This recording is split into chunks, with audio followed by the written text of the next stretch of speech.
नमस्कार मंडळी. आत्ता ना सकाळच्या 7 वाजले आहेत आणि आपली सकाळची सुरुवात ना किचनपासूनच होत असते. आणि पहिला चहा झाल्यापासून ना टिफिन वगैरे बनवायपर्यंत आपण किचनमध्येच असतो. आणि मी इकडे ना शौर्यची टिफिन बनवायचं आहे म्हणून मी इकडे ना भेंडीची भाजी बनवलेली आहे. कणिक वगैरे मळून ठेवली आणि चपाती बनवायचे आहेत मला. आणि सकाळी आज ना लवकरच देवपूजा वगैरे झाली आणि देवपूजा झाल्यानंतर मी लगेच स्वयंपाकाला लागलेले आहे आणि इकडे चपात्या वगैरे बनवल्या. कारण शौर्य सकाळी 9:30ला जातो आणि नंतर ना 2:30 वाजता वगैरे तो स्कूलवरून येतो आणि स्वयंपाक वगैरे झाला, माझं झाडू झालं, भांडी वगैरे घासून झालं आणि आता शौर्यला रेडी वगैरे करायचे स्कूलला जाण्यासाठी.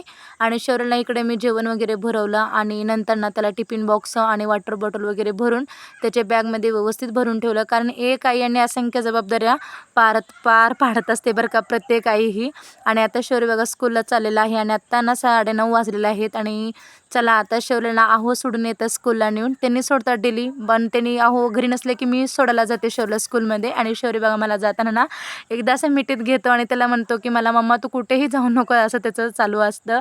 आणि तुम्हाला आजचा माझा मिनी ब्लॉग कसा वाटला नक्कीच कमेंट बॉक्समध्ये सांगा. व्हिडिओ आवडल्यास लाईक शेअर सबस्क्राईब. बाय.